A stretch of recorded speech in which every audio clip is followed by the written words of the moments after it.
નમસ્કાર. ખંભાતથી હું ડૉક્ટર અંકુર Laxmikant Raval, consultant physician અને ડાયાબિટોલોજીસ્ટ તરીકે હું સેવાઓ આપી રહ્યો છું છેલ્લા 30-32 વર્ષથી. ઓએનજીસી સાથે પણ હું લગભગ છેલ્લા 30 વર્ષથી સંકળાયેલો છું અને કેમ્બે કાર્ડિયાક કેર સેન્ટર અને સ્પંદન મલ્ટી સ્પેશિયાલિટી હોસ્પિટલ એમાં પણ ડાયાબિટોલોજીસ્ટ તરીકે મારી ફરજ બજાવી રહ્યો છું.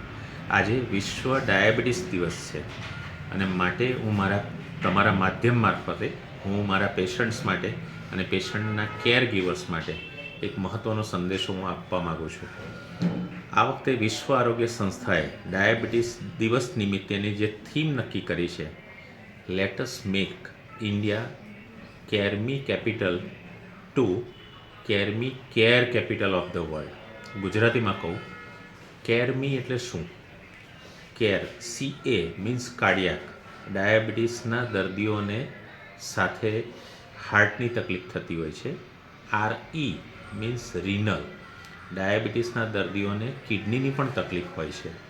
ME means metabolic. ડાયાબિટીસના દર્દીને ફેટી લીવર અને બીજી પણ કોલેસ્ટ્રોલને રિલેટેડ પણ તકલીફ થતી હોય છે. ગુજરાતીમાં હું કહું તો વરરાજા કોઈ દિવસ એકલો ના હોય.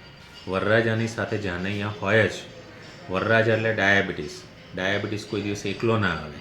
એની સાથે કોલેસ્ટ્રોલ, બ્લડ પ્રેશર, કિડનીની તકલીફ, હાર્ટ રિલેટેડ તકલીફ આવી કંઈક આવવા જ માંડે. તો આપણે સાવચેત રહીએ. ફક્ત ડાયાબિટીસ કંટ્રોલમાં રાખીએ એવું નહીં, ડાયાબિટીસની વિષમતાને પણ ઓળખીએ અને એનાથી આપણે દૂર રહીએ.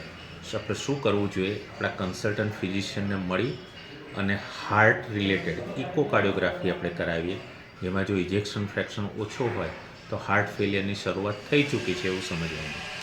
ACR, આલ્બ્યુમિન ક્રિએટિન રેશિયો, આટલું આપણે ચેક કરીએ તો આપણે કિડનીનું ઇન્વોલ્વમેન્ટ આવ્યું છે કે નહીં એ જાણી શકીએ, અને હોય તો સતર્ક રહેવાય. શું કરવું જોઈએ આપણે?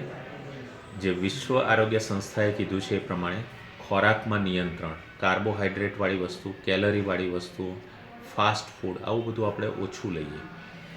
ચાલવાનું રાખીએ. ચાલવાનું હું મારા ઘણા ગુજરાતી વ્યક્તિત્વમાં બોલું છું, 40 પછી તું 40 મિનિટ ચાલીસ નહીં તો તું ક્યાંય ચાલીસ નહીં. ફરી એકવાર કહું, 40 પછી તું 40 મિનિટ ચાલીસ તો તું ચાલ્યા જ કરીશ, એટલે જીવનમાં તને ચાલવામાં વાંધો નહીં આવે. અને 40 પછી તું 40 મિનિટ ચાલીસ નહીં, ચરોતરની ભાષામાં કહીએ તો ચાલ્યા જશો.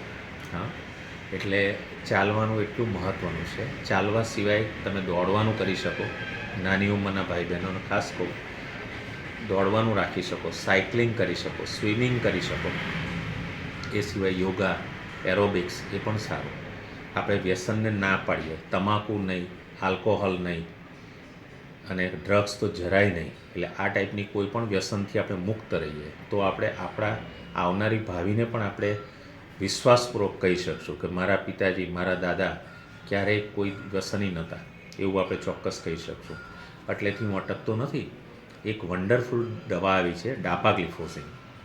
વિશ્વ આરોગ્ય સંસ્થાએ એને પ્રમાણિત કરી છે હાર્ટ ફેલિયરના પેશન્ટ્સ માટે, સાથે સાથે કિડનીના જે ડાયાબિટીસ ઇન્વોલ્વમેન્ટવાળા જે પેશન્ટ્સ હોય એ બધા માટે.